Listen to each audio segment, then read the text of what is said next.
Y en plena plaza de Calarcá, con este ruido de fondo que sin duda alguna alimenta también el relato, la poesía y la literatura, estamos con Juan Carlos Acevedo Ramos, poeta de la ciudad de Manizales, que nos estará hablando de su libro Mujeres sin sombra. Hablamos hace un poco del tema de lo que me generó a mí la lectura de este libro y comenzamos con eso, Juan Carlos. Si bien es poesía, si bien hay una línea conceptual en relación a la mujer trazada obviamente por la violencia y en cierta forma el desarraigo que logro identificar en sus poemas, lo sentí un tanto como novela, sin decir que obviamente no tiene una línea inmensamente poética. ¿Fue algo intencional o estoy haciendo una mala interpretación de su obra? Los dos tenemos claro, lo hablábamos ahora, hay dos lenguajes, el narrativo y el lírico, ¿cierto? Digamos que en la poesía uno no puede construir un personaje, uno intenta construir más bien un sujeto poético, y desde la construcción de ese sujeto poético yo intenté construir un libro de casi un diario de 51 días que va a permitir que estos sujetos poéticos que van a ser escritos en clave femenina se puedan mover durante esos 51 días. Y esos encuentros entre los personajes, casi los diálogos de los sujetos poéticos que hay en el libro, van a permitir que se lea entonces también ya no solo en clave femenina, sino en una clave narrativa, digamos como en una novela posmoderna o algo así. Ese es el término que yo también podría darle. Me pareció vanguardista en el sentido tanto poético, si quiere leerse o debe leerse más bien como lo que es, como poesía, pero también como una novela un poco experimental, que no lo es, ni mucho menos. Pero como le digo, la atraviesa esta línea conceptual. Y le comentaba que más o menos en el día 20, que pues así es que se denomina cada uno, lo sentí un tanto rulfiano, porque percibí como ciertas tonalidades o ciertos momentos un poco oníricos o más bien como fantasmagóricos, porque estas mujeres se van volviendo como esto, como unos fantasmas, donde no tienen un reconocimiento, donde no tienen de pronto un arraigo, y salieron de un lugar que se sabe o se sobreentendería que es algo por el tema de la violencia. ¿Cómo logra usted llegar a crear cada uno de estos relatos, pero tener la conciencia de que debe, en cierta manera, ir sutilmente uniéndolos, así no sea de una forma explícita, pero sí un poco implícita? Bueno, Robinson, es cierto, esas mujeres que salen desde su territorio, un territorio que queda ardiendo, ¿cierto? El incendio en la noche las hace huir, van a ir perdiéndose en su camino, es decir, no encuentran el camino, es como si giraran en un punto y no pueden salir de ese punto, como si el camino las regresara al punto de inicio, y en ese recorrido de los 51 días pues van a recordar quiénes son, quiénes fueron, cuál es su poder, qué es lo que hacen, cuál es su tenencia, la tenencia de las costumbres o de la muerte. Van a lamentar mucho las pérdidas y se van a ir, en palabras del poeta Juan Manuel Roca, enfantasmando. Estas mujeres se enfantasman hasta llegar al día 51, donde termina el libro, para contar qué encuentran cuando llegan. Son como elementos también un poco mitológicos, ¿no? En cierta manera, porque al utilizar usted esta palabra tan clave como enfantasmando, es como casi que estar como muertas en vida, o al revés, como un viaje también, digamos, un poco por los diferentes infiernos, porque están sus recuerdos que las llevan a recordar, valga la redundancia, cuando eran, digamos, que estaban felices, pero en ese mundo o en ese momento fantasmagórico también van arrastrando o van llevando a cuestas su identidad y su tradición, sus creencias, sus mitos. Yo creo que sí, todos nosotros estamos llenos de influencias de lo que vemos, de lo que escuchamos, de lo que leemos, por supuesto. Y uno no puede ser lejano a Rulfo. Rulfo es un maestro, desde la narrativa, su novela o sus cuentos son cuentos que nos enseñaron a construir historias.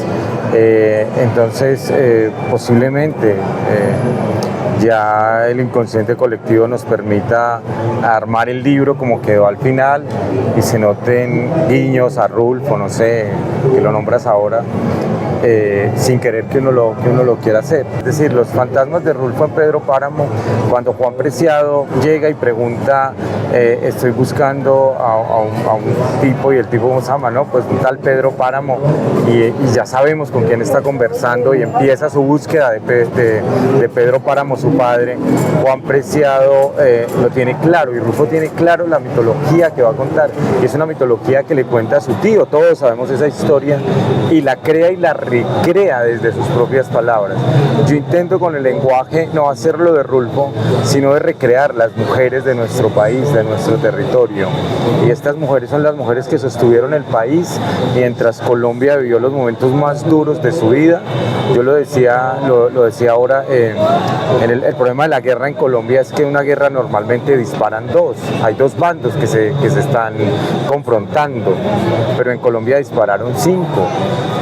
Es decir, en Colombia disparaba el ejército, disparaba la guerrilla, disparaba el paramilitarismo, disparaba el narcotráfico y disparaban las bandas criminales. Y la guerrilla también es como que dividida en la guerrilla de esta y en la guerrilla de aquella. Además, eran tipos de guerrilla, ¿cierto?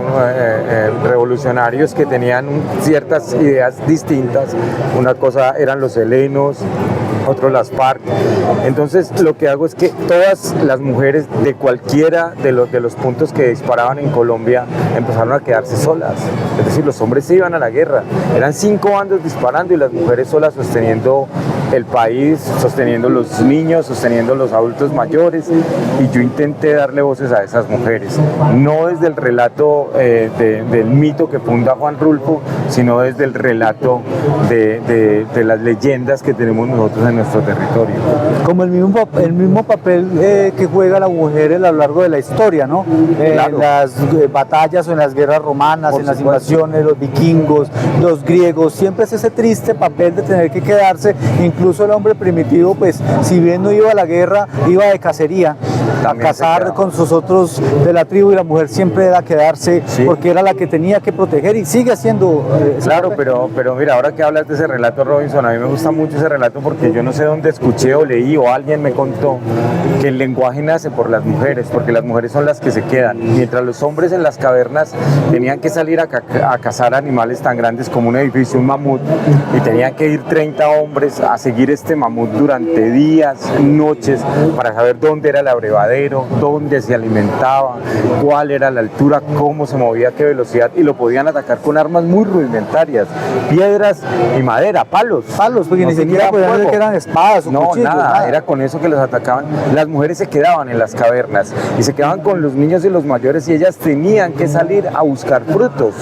Y entonces, en ese lenguaje gutural de los primeros cavernícolas, digamos, vamos a hablar de las primeras mujeres que no podían expresarse todavía, tienen que aprender a desarrollar el lenguaje para decir: no se coma esta fruta que es venenosa, o no se coma esta raíz que es agria, o no coma estas hojas porque le van a producir diarrea. Y ellas terminan desarrollando un lenguaje porque están en comunidad, están cerca, saben que tienen que cuidar los niños y tienen que comunicarse mucho más allá de lo gutural. Esto lo debe haber dicho algún antropólogo, los sociólogos, no sé de dónde leí o escuché esta historia, y a mí me parece que es cierto. Es decir, el lenguaje se lo debemos a las mujeres, porque mientras los hombres salían a la guerra o a cazar y tenían que estar en silencio para que los enemigos no se dieran cuenta cómo iban a tener sus estrategias de guerra, las mujeres tenían que estar dialogando. Así que hay muchas cosas que nos han sostenido durante mucho tiempo, y la reivindicación de las mujeres nos está mostrando cómo, digamos, en Troya, mientras ¿cómo se llama el general troyano? Menelao salen, las mujeres tenían que respaldarlos. Pero cuando uno habla de las guerras de las Termópilas, ¿cierto?, uno se ve que los 300 salen a luchar, pero también hay mujeres espartanas que están preparadas para la guerra. Claro. Y eso no lo cuenta la historia. Es decir, hay mujeres muy valientes, muy aguerridas, que fueron capaces también de salir. Pero el común es que cuando tú hablas con la gente afuera, las mujeres estuvieron en los países durante las guerras, la historia de la humanidad. Y precisamente la historia, a veces quienes se encargan de escribir la historia, pareciera que tuvieran como una pseudomisión, y es borrar a los personajes, eliminarlos, y en muchos casos ha sido la mujer la borrada de la historia, a lo largo de la historia de Colombia y de la historia de la humanidad como Claro, tal. la guerra Robinson la cuentan los vencedores, y entonces borran al que quiere porque ellos ganaron. Eso que usted estaba contando ahorita, Juan Carlos, relacionado con los hombres que se iban de cacería, era una especie de guerra por sobrevivir, ¿no? Una guerra contra el hambre. Claro que sí. Y las mujeres, en ese primer momento de crear el lenguaje, de empezar a comunicarse, empezaba también el tema de dejar conocimiento, ancestralidad, de una generación a la otra, que es lo que también se identifica en su libro, de Mujeres sin Sombra. Lo hablábamos con estas niñas también que van aprendiendo de sus antepasados y de las mujeres, y ellas que van heredando ese conocimiento. El lenguaje siempre resulta ser vital en la comunicación de una mujer. Indudablemente, yo creo que sí, que por eso ellas tienen esa capacidad de hacer varias cosas a la vez, no solo coger los frutos, cuidar los niños, estar pendiente de los mayores, sino de dialogar. Entonces, yo creo que a mí me encanta esa historia, me parece fantástica que hayan sido las mujeres quienes hayan desarrollado el lenguaje. Ojalá sea cierto, ojalá sea así, yo la veo muy verídica. Y es probable, ¿cierto? Sí. Porque realmente, pues ellas han sido las testigos de nuestra historia. Juan, ¿cómo se trabaja un libro como el de Mujeres sin Sombra, teniendo en cuenta que es poesía y lo escucha uno de grandes poetas y también de grandes novelistas que dicen es que sentarse a escribir novela, pues uno va apuntando en una libretica, se le llega una idea o se sienta frente al computador y repasa lo que ya escribió, pero los poetas dicen no, pues es que se me vino la idea en la cafetería, en el avión, en el hotel, o haciendo el paradero de buses, o estoy en una fila de un banco y quiero escribirla. Porque como que están activadas todas las antenas, la hipersensibilidad. Sí. Más o menos este fue su trabajo, o un trabajo de campo, porque, disculpe, le amplío la pregunta, porque siento que hay mucha ruralidad en su obra, en este en particular. Bueno, mi trabajo, yo soy bibliotecólogo. Como bibliotecólogo acompaño procesos de lectura, escritura, oralidad y gestión bibliotecaria en el territorio. Entonces tengo que ir a formar una bibliotecaria en un corregimiento, en un resguardo indígena, y eso me permitió escuchar algunas historias, no estas, escuchar historias de mujeres. Yo decidí escribir una primera historia mía, no en clave femenina como está el libro, es decir, no las voces de unas mujeres, sino la voz de un hombre cualquiera en la guerra, que es precisamente el poema 51 con el que se cierra. Ese es el primero que escribo, y después me doy cuenta que lo que yo quería expresar no podía ser contado por un hombre, e intento buscarle entonces un giro en clave femenina. Quien termina contándolo es una mujer, y después me doy cuenta que no, eso no le pasa solo a una mujer, sino a todas las mujeres, y por eso el libro está escrito en plural. ¿Y cómo lograr, digamos, escribir como mujer? Porque se necesita meterse en la piel de una mujer.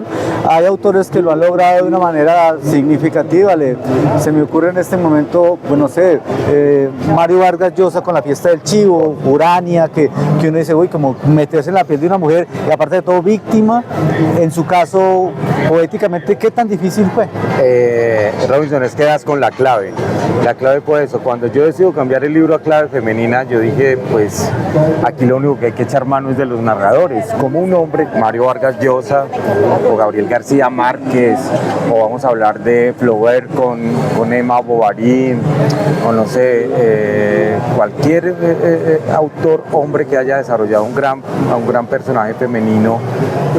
Entonces echo mano de los narradores, empiezo a mirar cómo estructurar un personaje femenino, a releer algunas de sus obras, y digo, la cosa puede funcionar así, con un sujeto lírico que sea un sujeto poético femenino y que me permita contar la historia.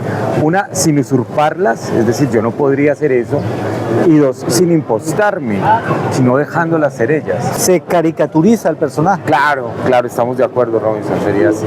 ¿Y cómo fueron, digamos, las rutinas, teniendo en cuenta lo de la poesía? Se me ocurre un poema acá, obviamente se corrige, obviamente me llegó en medio de un aeropuerto, no sé, fue acumulando, fue apuntando, y había momentos en los que ya sí, frente al computador, con el rigor y con la disciplina y la intuición. Como lo estás diciendo, eso empezó a ocurrir así. Yo escribo durante todo el año, pues no todos los días, pero voy acumulando lo que escribo en el año, y en mis vacaciones de final de año me siento a mirar qué escribí, qué poemas tengo, con cuáles me voy a quedar, cuáles no van a pasar el filtro y los borro, cuáles guardo por si los puedo releer y reescribirlos.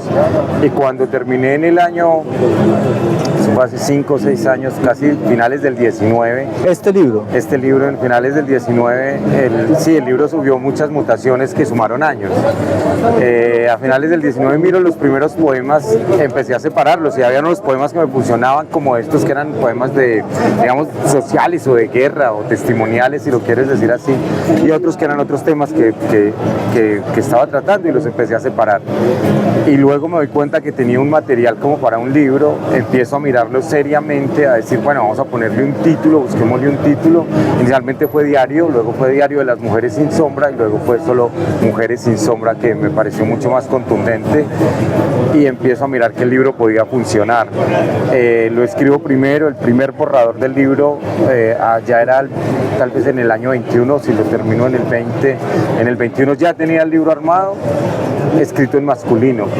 En el 22 veo que esto no funciona, yo leo el libro, se lo leo a algunos amigos que son como mis lectores, los que me ayudan a mirar las cosas que yo no puedo ver como autor, y en el 22 decido el primer cambio al femenino, pero desde el yo, en primera persona. Era una sola mujer contando, o sea, pero a una sola mujer no le puede pasar, una sola mujer no se puede dividir en tantas mujeres. Un poco inverosímil. Sí, y decido arriesgarme con el plural, cuidándome muchísimo de que estuvieran estas mujeres ahí, y me doy cuenta ya en el 22 que funciona.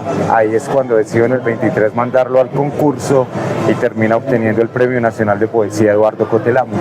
Es tanta la mutación que tiene una obra. He tenido la oportunidad de hablar con otros autores. Omar García es un escritor de aquí del Quindío. Claro, lo conozco, novelista, poeta, pintor, un gran autor del Quindío. Me comentaba en una oportunidad que Metal Riff para una sirena dorada, la novela, pero que comenzó siendo como un poema, pero hace muchos años. No sabía eso. La novela está publicada en la colección de autores quindianos.